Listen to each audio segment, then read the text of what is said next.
may be a king or a little street sweeper, but sooner or later you'll dance with the reaper. Death has long been that common denominator that has plagued the nightmares of humanity since the beginning. That final and absolute that everyone must face. One autumn night, I found out that the reality is so much crazier than anything that folklore, mythology, or fiction can even dream of. I was visiting an old friend's grave just after Halloween. It was the time to pay respects to those who have passed on, so I figured that I would pay him a visit. I hadn't been there to his grave in a while, so this might be a little overdue. He and I were quite close. We had known each other since freshman year of high school, and the car accident that took him so suddenly had been a shock to everyone. Either way, I was looking forward to seeing him again. The night was a little chippy with the wind, but other than that, it was pretty much your standard autumn evening.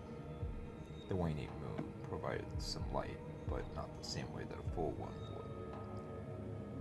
When I got to the cemetery, the wind gusts had picked up a bit, but not anything out of the ordinary. Cool, but not too cool. Just right. I'd finally made it to his gravesite. There had been a couple roses laid onto the grave, but nothing major. I bowed my head, said a little prayer, knelt, put my hand and forehead on the gravestone, and remembered all the good times that we had. A feeling of deep gratitude flowed through every inch of me. A still, stable peace. Soon, my friend, soon, a disembodied voice exclaimed. I opened my eyes and raised my head to have a look around. I scanned the totality of the cemetery. Nothing. Hello, I shouted. Is anyone here? Silence. I went back to observing my friend's grave. The wind continued to whip around. That voice was just weird. It was so cold. Still, and life wasn't seen, and yet seemed to be full of life. So dead, yet so alive. So distant, yet so close at the same time. I guess I was just hearing things. Just at that moment, I heard a twig snap. I turned to look again. I suddenly began to feel cold. I began to feel the all too familiar feeling of being watched. As far as I can see, dark figures moving around me in the distance. Dark figures moving all around. I must be seeing things or something. Maybe it's just an illusion of shadows and light. Hello, I shouted once more. Okay, stop joking. This isn't funny anymore. Just at that moment, a crow swooped in low, almost buzzing me. It landed right on my friend's gravestone. But this just wasn't any ordinary crow. Its eyes were blazing blood red, with no pupils. The bird squawked loudly. I looked around quickly. Is this some kind of joke? I thought to myself.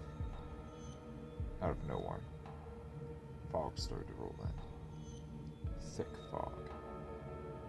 The type of fog that you see in all the classic horror films. The whole dynamic of the cemetery had shifted. Once still, dare I say, tranquil place had turned unsettled, tense, cold, dead. There was a presence to this new feeling.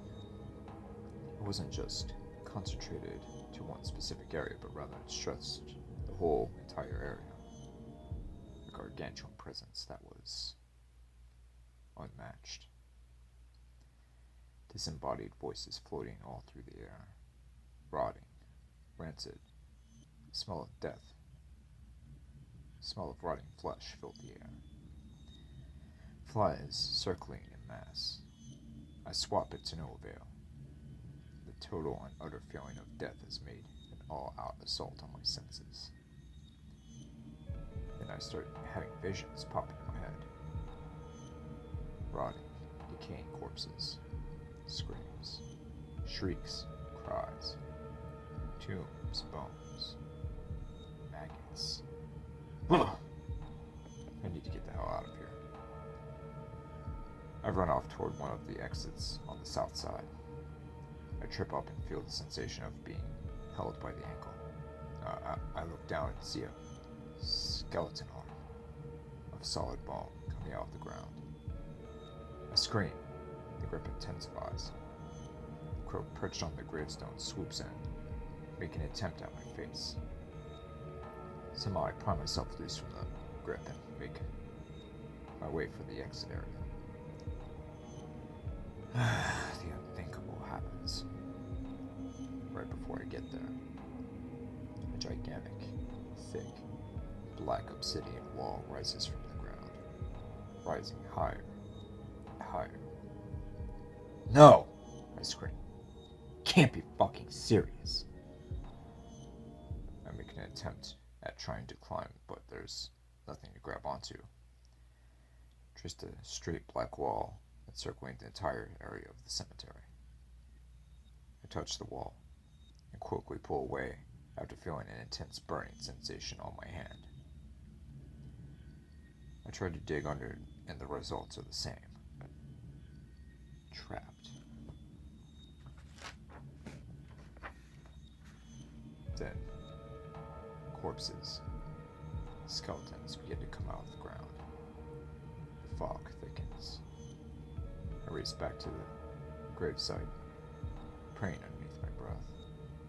I hear a low, deep voice in the distance. There is no escape. Who are you? What's going on? I make it back to the gravesite, but long until I'm grabbed again from beneath. This time by both legs and by forearms, fastened to the ground. I hear a scythe scratch against the granite. I feel sick again, on the verge of throwing up. I'm everything and nothing. My body starts to shake and convulse. A dark figure appears in the distance, coming ever so closer. The dark hooded entity, perched on a jet black horse, carrying a scythe, appears. What the hell? I gasped. Everything that passes in and out of this world must go through me. Smoke passed out of the black horse's nostrils, exhaling like a small freight train, letting out a long, deep huff. I have many signs and wonders to show you, such glories and delights. A chorus of long, low moans fill the air, echoing throughout the cemetery.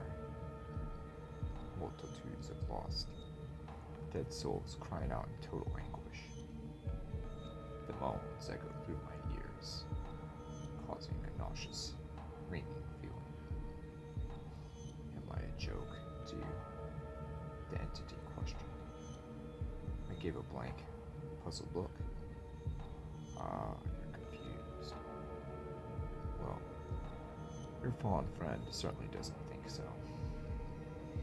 I see a vision of Kim suffering, still conscious while his body slowly decomposes.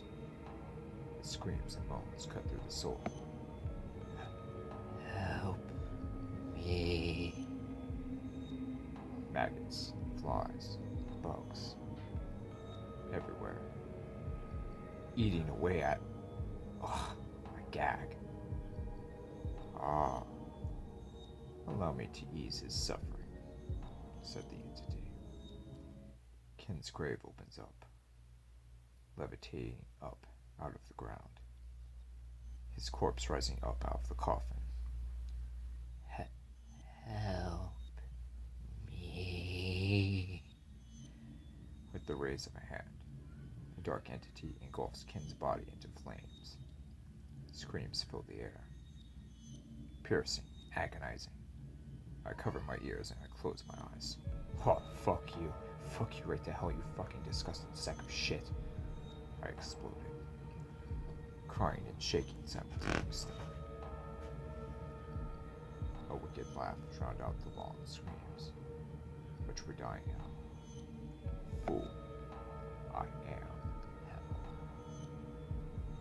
Black blood begins to flow from the grave. The entity smashes Kitten's headstone. A stream of black blood is now flowing.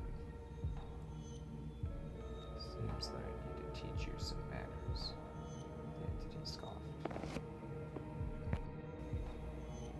At that moment, two monstrous black snake-like creatures come slithering out of the grave, enormous, both the size that one would expect of a large python or an anaconda. Both coil around me, completely immobilizing me, wrapped around me like a pretzel, dragging me down into the grave. I frantically fight to stay above ground, failing miserably. The serpents tighten their grip, damn near suffocating me. We're within the grave, and now a great many worms, maggots, flies begin to biting at me. A few spiders even join the mix. Dirt begins to pour over me slowly, into the grave slowly. Buried alive, pounds of dirt falling in. No, I shout. If you insist, the entity replied. Suddenly I'm in a dark place. Very little light. Something that appears like fires in the distance. More distant screams. A pursuing lash, punishing lash down my back. And on my face. Then I hear the sound of someone being mauled by a large animal. An animated corpse tries to escape a large, black, red-eyed dog. The beast is triumphant, snapping the neck and severing the spine. Then, the beast turns its attention to me. Out of nowhere, a fiery sword appears. God, this night just keeps getting crazier and crazier. The weapon beckons me to grab it and use it. I do. The hound slowly circles me, slowly growling. It does a mock charge, but I draw the weapon back for a blow.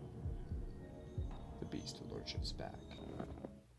Then, it backs up, backing into the darkness of the labyrinth. The glowing red eyes are no longer visible. The growling no longer audible. Almost complete silence. I can't even hear breathing or footsteps. The darkness grows even darker. Pitch black all around me. So much so that I can't even see my hand in front of my face. The screams and fires off in the distance. Gone. All gone. Though the smell of rotting flesh still permeates. I listen, adjust, and prepare. I have the sword at the ready. Even though it's a flame, the labyrinth is still pitch black, total darkness, no movement, no sound. I pick up on the presence of something circling. Yeah, there's my bitch, I think to myself. A growl. The beast is growing impatient, still circling. But I don't let my guard down. I concentrated my focus. I breathe deep. I remain calm. Contact! My sword ignites to show the hound charging in the beginning of a bound toward me, less than 10 feet away. I swing the weapon toward the beast's throat. Perfect timing and position. I severed the blasphemy's head clean off. That instant, I'm back in the grave. Serpent's gone. Insects and other creepy crawlies gone. I attempt to crawl out. A large black arm grabs my wrist, in which the sword is in. I can't maneuver. I'm completely immobilized. The entity raises me out of the grave. Then the filth levitates eats in every one single soul of the coffins in the cemetery and sets them on fire. You're gonna fucking pay for them, I whined. We'll see, he retorted. A chasm opens up in the grave. A hole. A tunnel stretching thousands upon thousands of feet, if not miles. A fiery end at the bottom. Have a nice trip. The entity drops me.